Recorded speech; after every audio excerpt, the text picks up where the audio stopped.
Rather than waiting for federal funds, port commissioners today approved bonds to continue work on the port improvement project. Brian Burns spoke with the Port Board chairman and joins us now from the news desk with more.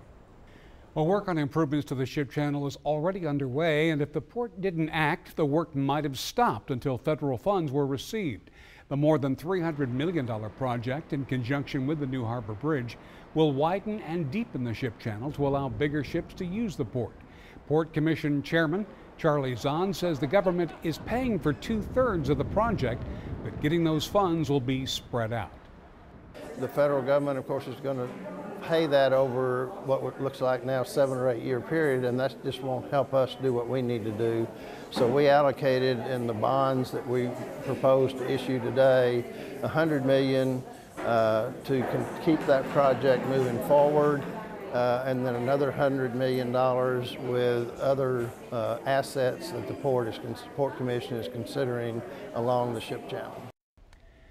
Deepening the ship channel to 54 feet and widening it is expected to coincide with the completion of the new harbor bridge in the next couple of years. Rudy? Okay, Brian, thanks a lot.